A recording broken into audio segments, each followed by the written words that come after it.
आप लोगों के लिए नो ड्रामा नो रिक्वेस्ट, सीधा कहानी पे चलते हैं। आज मैं आप लोग को एक पिज़्ज़ा डिलीवरी बॉय के साथ घटी एक सच्ची डरावनी कहानी सुनाने जा रहा हूँ। बच्चे और बड़े दोनों ही इस वीडियो को देखते समय सावधान रहे, क्योंकि ये कहानी बहुत डरावनी होने वाला है, इसीलिए ध्यान रखें। रमेश नाम का एक लड़का पार्ट टाइम पिज़्ज़ा डिलीवरी का काम करता था। सारा काम ख़त्म करके आधी रात को 1 बजे दुकान बंद करने के समय उसे एक कॉल आता है।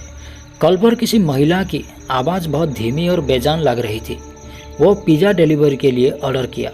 रमेश ने कहा कि दुकान बंद करने का समय हो गया है, मुझे माफ़ करना, मैं डिलीवरी नहीं कर सकता। लेकिन वो डिलीवरी करने के लिए बार बार इंसिस्ट करता है, क्योंकि उन पिज़्ज़ा दुकानों में जितने ज़्यादा कर्मचारी जितने ज़्यादा डिलीवरी करते हैं उतना ही ज़्यादा बोनस मिलता है। जो भी उस पिज़्ज़ा को डिलीवरी करना चाहेगा उसे बहुत ही फ़ायदा होने वाला था, क्योंकि उस महिला ने बहुत सारी ऑर्डर दिए थे। उसने 4 बड़े पिज़्ज़ा ऑर्डर किए थे। ये बात बहुत ही अच्छा था। ऊपर से महिला ने बताया कि थोड़ी देर हो जाए या फिर आधा घंटा ही क्यों देर ना हो जाए, मुझे चलेगा। रमेश ने ठान लिया तो आधे घंटा में सारे पिज़्ज़ा तैयार कर लिया। वो अपने बाइक से उस जगह की ओर चल पड़ता है। रास्ते में रमेश को एहसास होता है कि यह डिलीवरी शहर के बाहरी इलाका में है, यानी डिलीवरी हमारा शहर या कस्बे से बाहर हो तो उसे बाहरी इलाका कहते हैं। इसीलिए वो थोड़ा डरा हुआ है कि डिलीवरी शहर के बाहर है। जिस सड़क पर अब वो जा रहा है वो बहुत उबड़ खबड़ है और ऐसा लगता है जैसे वो किसी जंगल से गुजर रहा हो। दूसरे शब्दों में, वहाँ कोई स्ट्रीट लाइट नहीं था। सड़क इतनी उबड़ खबड़ है कि बस वह लड़का जा रहा था, बस उसकी बाइक की रोशनी ही दिखाई दे रही थी। किसी तरह वो हिम्मत जुटाकर उस जगह पर पहुंच जाता है। यहीं से कहानी में मोड़ आता है। दरअसल उस जगह पर कोई आम घर नहीं था, वहाँ बस एक पुराना जर्जर मकान था। उस मकान को देखकर वो लड़का दंग रह जाता है। वो पूछने से भी डरता है कि आखिर इस मकान में कौन रहता है। मैंने जिस जगह की डिलीवरी का ऑर्डर लिया था, क्या सच में ये यही जगह है? उसने तुरंत अपने मैनेजर को कॉल लगाया, पर मैनेजर ने कहा कि वो घर जा चुका है और वो कहा कि शायद ये उस जगह नहीं है जिस जगह की वो ऑर्डर लिया था। उसने कहा कि दुकान में किसी को फ़ोन करके पूछ लो, क्योंकि रात भी बहुत ही हो चुका था, इसीलिए जो भी मैनेजमेंट में फ़ोन रिसीव करने के लिए है शायद वो सो गया होगा। इसीलिए रमेश की बार बार फ़ोन करने के बाद भी कोई फ़ोन रिसीव नहीं किया था। जब मैनेजर को दोबारा वो बताया तो मैनेजर ने कहा, देखो अगर वही जगह होगा तो पिज़्ज़ा डिलीवरी कर दो, तुम्हें बोनस भी मिल जाएगा। तभी रमेश के दिमाग में भी यही बात चलता है कि अगर वो डिलीवरी करता है तो उसे बोनस मिलेगा, अगर वो पिज़्ज़ा को फेंक देता है तो उसे ही नुकसान होगा। एक तो पार्ट टाइम का जॉब था और दूसरा वो इतना बड़ा नुकसान नहीं उठा सकता है।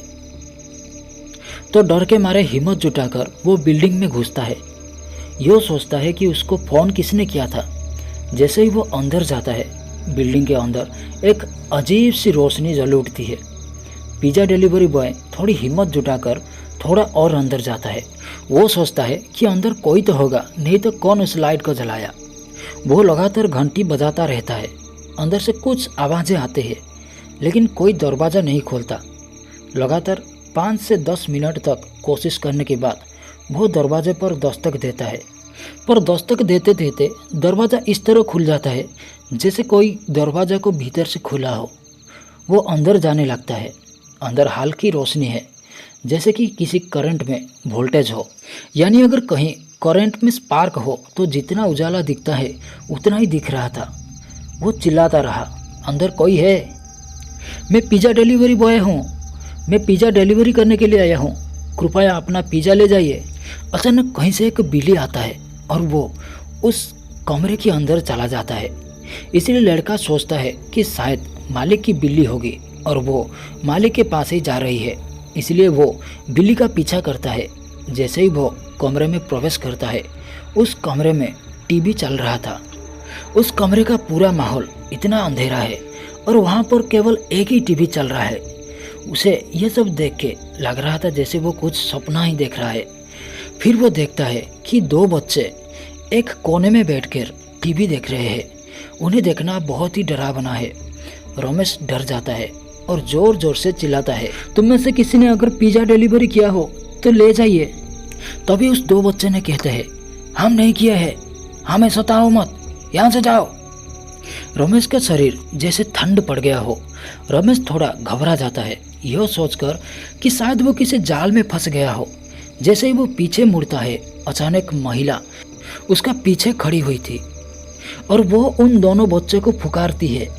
रमेश डर के मारे पिज्जा खोलना तुरंत बंद कर देता है। शायद ये उन दोनों बच्चों की माँ थी। रमेश घबरा जाता है। तभी उन तीनों लोगों ने बोला कि हमने नहीं किया है, हमें सताओ मत, यहाँ से चले जाओ। रमेश बाहर जाके डर के मारे बाइक स्टार्ट करता है, पर हड़बड़ाहट में उसकी हाथ से चाबी कहीं गिर जाता है।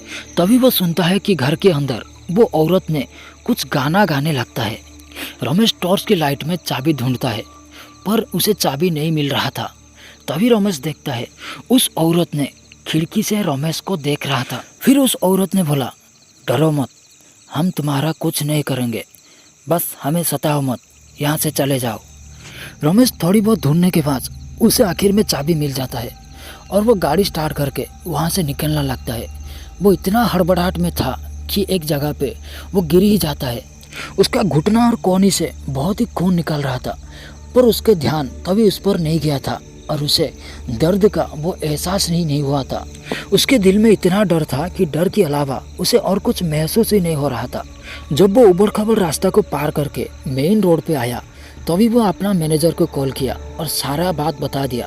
सुबह ऑफिस जाने के बाद उसे उस घर के कहानी के बारे में पता लगता है। कोई कहता है कि उस घर में उस औरत ने अपने ही 2 बच्चों को मारकर खुदकुशी कर ली थी, और कहीं ये भी सुनने को मिलता है कि उस घर में उस औरत और उसके बच्चे को किसी ने खून करके मार दिया था। पर जो भी हो, उस औरत ने आज तो किसी का नुकसान नहीं किया है, पर हाँ, वहाँ पर किसी का होना उसे बिल्कुल भी पसंद नहीं है। तो ये था आज का कहानी कैसा लगा कमेंट में ज़रूर बताना।